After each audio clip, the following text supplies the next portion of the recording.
never asked to build sandcastles. Most of the guests, too, ignored it and were content with the shelter and limited pleasures of the swimming pool. The concrete box structures of the single-story rooms screened us from the surrounding landscape. You could hear the waves lapping lazily against the shore like a snoring guard dog, but we caught only narrow glimpses of the blueness. Father had been bringing me here for the past 2 summers, ever since Mother's sudden passing. We never came to places such as the Magda Marina when my mother was alive. She did not like the heat. I never saw her in a swimsuit or in sudden surrender closing her eyes at the sun. The coming of Kyrene spring would set her off planning our summer getaways. Once we summered high up in the Swiss Alps, where my body stiffened at the sight of deep, hollow chasms emptied out of the rocky earth. Another time she took us to Nordland in northern Norway, where austere black mountains reflected sharply their splintered peaks on the unmoving waters.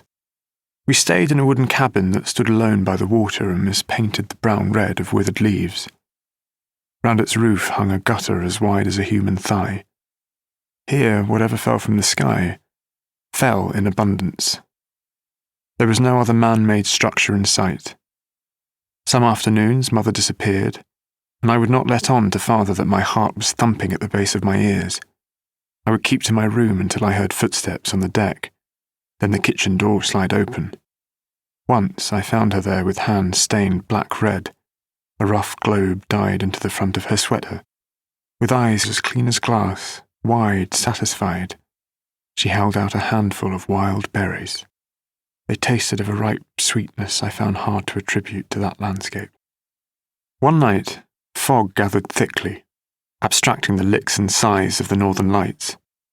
You need adulthood to appreciate such horror. An anxious heat entered my 8-year-old mind, and I curled up in bed trying to muffle the crying, hoping Mother would pay me one of her night visits, kiss my forehead, lie beside me. In the morning, the still world returned. The innocent waters, the ferocious mountains, the pale sky dotted with small newborn clouds.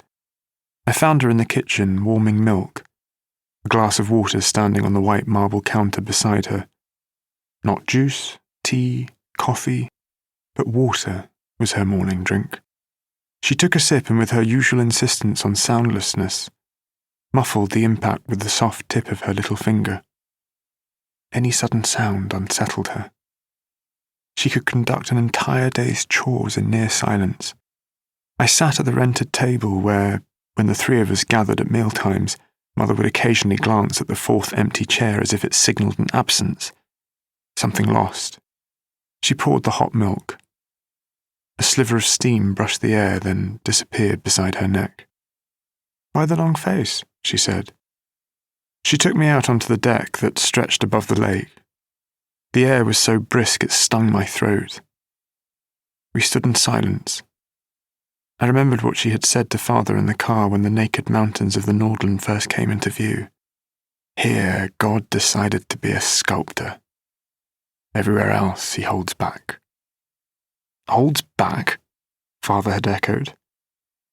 You talk about him as if he's a friend of yours. In those days, Father did not believe in God. He often greeted Mother's remembrances of the divine with irritated sarcasm. Perhaps I should not have been surprised when, after Mother died, he would now and again voice a prayer.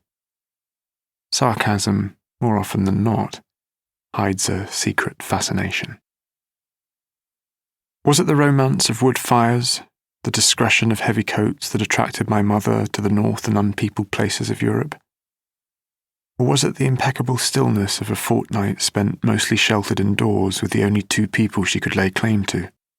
I've come to think of those holidays, no matter where they were, as having taken place in a single country, her country, and the silences that marked them, her melancholy.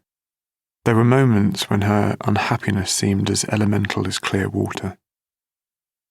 After she died, it soon became obvious that what Father had always wanted to do, in the 2 weeks he allowed himself off every summer, was to lie in the sun all day.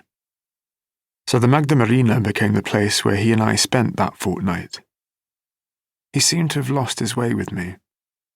Widowhood had dispossessed him of any ease that he had once had around his only child.